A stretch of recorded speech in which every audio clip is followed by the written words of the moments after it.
Un homme a-t-il été exécuté dans la rue? C'est la question qui secoue Minneapolis en ce moment. Et ça va bien au-delà de ce qu'on pourrait imaginer, parce que ce n'est pas juste un autre incident isolé, c'est un événement qui pourrait bouleverser tout ce que vous pensiez savoir sur la justice, la sécurité et l'autorité. Pourquoi ça vous concerne directement? Parce qu'une question fondamentale est en jeu. Jusqu'où le gouvernement peut-il aller en nommant la sécurité comme prétexte? Vous allez découvrir comment ce drame, qui a lieu à des milliers de kilomètres de la frontière, pourrait avoir des répercussions sur tout le pays. Et ce que personne n'ose vraiment vous dire, restez avec nous, parce que ce que vous allez entendre pourrait tout changer. Ce que nous venons de voir n'est pas un incident isolé. C'est un moment décisif dans l'histoire de ce pays. Et il s'agit de bien plus que la mort d'un homme dans la rue. Parce que dans cette vidéo, tout n'est pas ce qu'il semble. Ce n'est pas une simple altercation, c'est une démonstration de pouvoir brut par les autorités fédérales. L'homme tué, Alex Prey, était loin d'être un criminel violent. Bien au contraire, il semble avoir voulu aider une femme victime de violence avant de se retrouver au milieu de ce drame. Mais alors, pourquoi a-t-il été abattu sur le trottoir? Et pourquoi est-ce que ce genre de violence devient de plus en plus fréquent? Ce qui s'est passé à Minneapolis est bien plus qu'un simple conflit entre civils et agents fédéraux. C'est une partie d'un schéma plus vaste, une tendance inquiétante que nous ne pouvons plus ignorer. Et la question est, jusqu'où cette spirale de violence pourrait-elle nous mener? Regardez de plus près et vous verrez qu'il y a un détail que l'administration ne veut pas que vous remarquiez. Le fait que cet homme, Alex Prey, soit armé, mais légalement. Il avait un permis de port d'armes, ce qui, en soi, ne devrait pas être un facteur de condamnation à mort. Et pourtant, l'administration Trump, en dépit de toute logique, utilise cet argument pour justifier son exécution. L'Agence de la sécurité intérieure, DHS, ne parle même pas d'une menace immédiate ou d'une action violente de sa part. Le seul fait qu'il soit armé devient leur justification. Mais ce qui manque dans leur discours, c'est un élément clé. Où est l'évidence qu'il ait agi de manière menaçante? Où sont les preuves tangibles d'une menace avant qu'il ne l'abatte comme un chien dans la rue? L'énigme est là.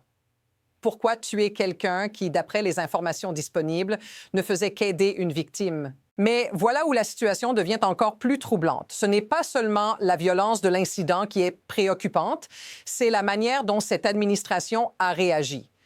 La déclaration de l'administration Trump accusant Alex Prey d'être un terroriste domestique n'est pas seulement choquante, elle est dangereuse. Imaginez cela. Un homme qui, selon les premières informations, était un infirmier en soins intensifs, un soignant qui a dédié sa vie à aider les autres, est accusé d'être un ennemi de l'État. Pourquoi? Parce qu'il possédait une arme à feu, légale et enregistrée.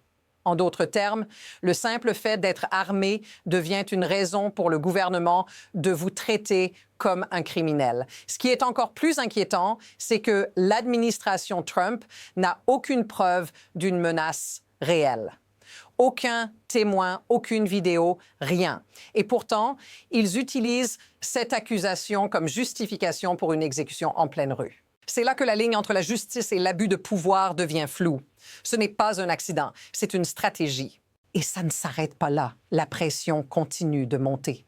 Juste quelques heures après l'incident, le climat politique se charge encore davantage. La déclaration de Trump qualifiant Alex Prey de terroriste domestique a été suivie de près par des appels à l'escalade de la violence. Et cette fois, ce ne sont pas des rumeurs.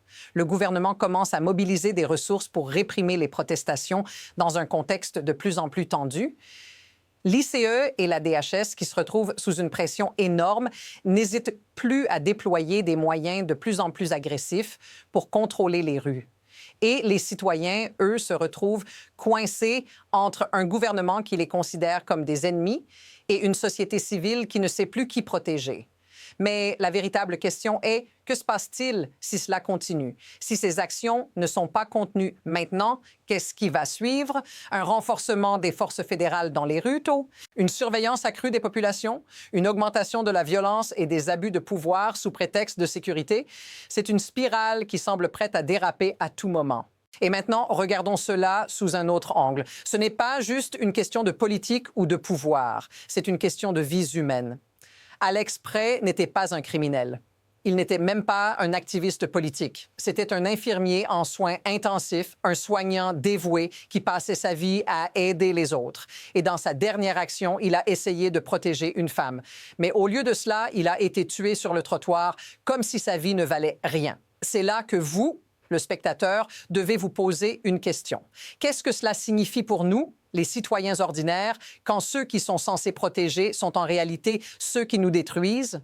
Quand des agents fédéraux, au lieu de garantir notre sécurité, transforment nos rues en champs de bataille? Si cela peut arriver à Alex Pray, à qui cela pourrait-il arriver ensuite? Si vous ressentez l'ampleur de ce qui est en jeu, laissez un commentaire et dites-le nous. Mais derrière cette violence, il y a une réalité encore plus inquiétante.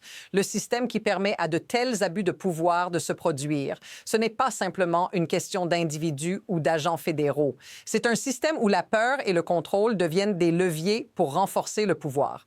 Quand une administration utilise la violence comme réponse à toute forme de dissidence, elle envoie un message clair. Si vous vous opposez à nous, nous vous écraserons. Ce n'est pas seulement une question de politique, c'est une question d'influence, de spectacle et de contrôle des masses. Nous vivons dans un système où les conflits politiques sont manipulés pour justifier la violence, où les institutions qui devraient nous protéger sont transformées en outils de domination. Et la partie la plus dangereuse de tout cela, beaucoup de gens ne le remarquent même pas, car ils sont trop occupés à se concentrer sur les symptômes et non sur la maladie sous-jacente qui ronge notre société. Alors, que va-t-il se passer maintenant? Nous nous trouvons à un carrefour critique où deux chemins sont possibles. D'un côté, si cette spirale de violence et d'abus de pouvoir continue, cela pourrait mener à un renforcement des mesures de sécurité. Des agents fédéraux plus nombreux dans les rues, un contrôle accru des populations et, pire encore, un gouvernement qui se sent légitimé à imposer des lois sous prétexte de protéger la nation. Ce scénario, bien que sombre, semble prendre forme, et avec lui, la suppression des droits individuels et la normalisation de la violence étatique. D'un autre côté, il existe un chemin où la société civile se réveille, où la pression populaire force un changement réel.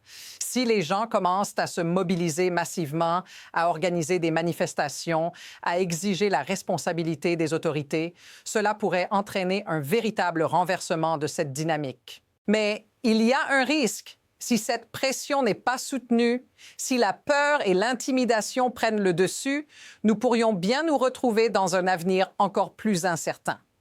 Le temps presse et la question est, quel chemin allons-nous choisir? Ce que nous venons de voir n'est pas simplement une question de politique ou d'événements isolés.